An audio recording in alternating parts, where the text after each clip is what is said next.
Hello, and welcome to the National Museum of the Philippines. Thank you for joining us in this virtual tour.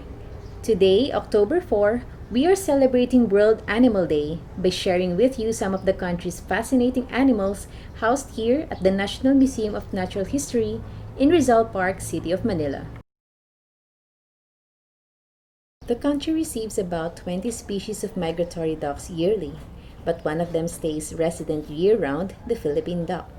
Locally known as papan, dumara, or pato del mar, this duck is found only in the Philippines. They are easy to recognize with their cinnamon head and brownish-gray body. They have distinct black eye stripes, and their upper wings have an iridescent blue-green, which is more visible in flight. Philippine ducks stay in wetland habitats like lakes, marshes, and mangroves. They are often seen in small groups and even join flocks of their migratory cousins.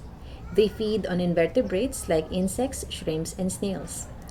Our only endemic duck is now endangered. There are 5,000 or fewer individuals left due to hunting, reclamation, conversion of wetlands for aquaculture, and even pesticides. This Philippine duck is part of a wetland diorama in our Philippine Biodiversity Gallery. This mammal is endemic to lowland and montane forests of northern and central Luzon. The northern Luzon giant cloud rat is a fairly large rodent with small ears, long whiskers, and long furry tail. They can grow up to a meter and are usually white to grayish with dark markings around the face. Their large hind feet and long claws make them excellent tree climbers. Like most mammals in the archipelago, cloud rats are active at night. They feed on young leaves, fruits, and seeds. They produce only one offspring each year and can live up to 13 years. And although still considered locally abundant, their population is threatened by habitat destruction and hunting. Wildlife Act 9147 protects animals against hunting in the Philippines. This specimen is found in our gallery called Mossy, Montane, and Pine Forests. The Philippine crocodile is a small freshwater crocodile at 3 meters, but most individuals are much smaller. They are only half the length of lolong, which is the largest saltwater crocodile caught in the country at 6.4 meters. This reptile is found nowhere else but here. Museum records show that they were once abundant throughout the archipelago. They are critically endangered and are currently only known to occur in small fragmented habitats on the islands of Dalupiri, Luzon, and Mindanao. Philippine crocodiles can live up to 80 years and prefer freshwater habitats like rivers, ponds, and even man-made water reservoirs. They eat fish, mammals, other reptiles, and birds. Awareness campaigns, population studies, and reintroduction to sanctuaries are some of the programs set in place by both the local government and NGOs. This specimen can be seen in a diorama inside our freshwater wetlands gallery. The whale shark is the largest living species of fish, which can grow up to 12 meters or about the size of a bus. Unlike their torpedo-shaped cousins, Butanding has a wide, flat head with their mouths in front. Their backside has diagnostic spots and stripes unique per individual, like a human fingerprint. They are pelagic and are rarely found in greater depths. They can live up to 130 years. Despite their colossal size, whale sharks are filter feeders and pose no threat to humans. Their diet consists mostly of microscopic organisms known as plankton.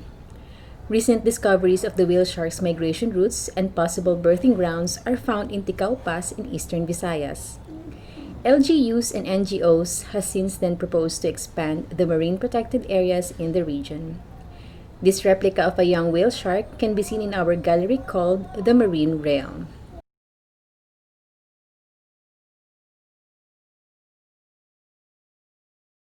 The spot-billed pelican is a fairly large bird at 150 centimeters and 6 kilograms.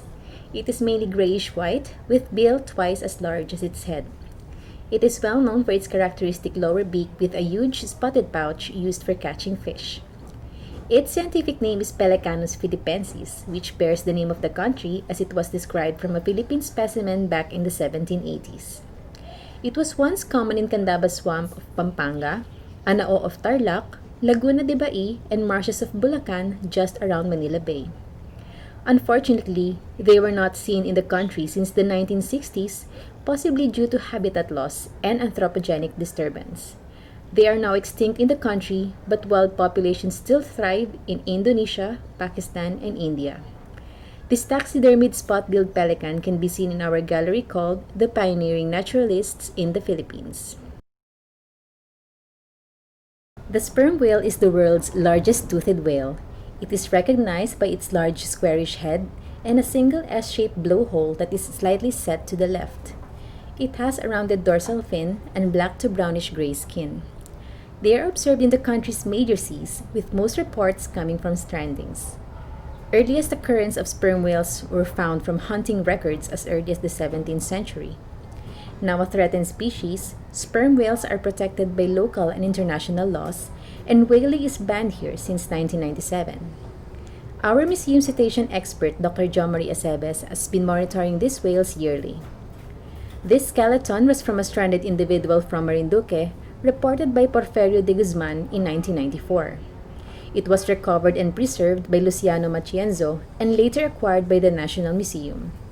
It is now on exhibit since World Whale Day last February 2019. Thank you for joining us. We hope you enjoyed and learned from this virtual tour for today's World Animal Day celebration. Soon you'll get to see the rest of our native animals housed here at the National Museum of Natural History. Let us continue to spread awareness for the welfare of our animals and become better stewards of our natural heritage.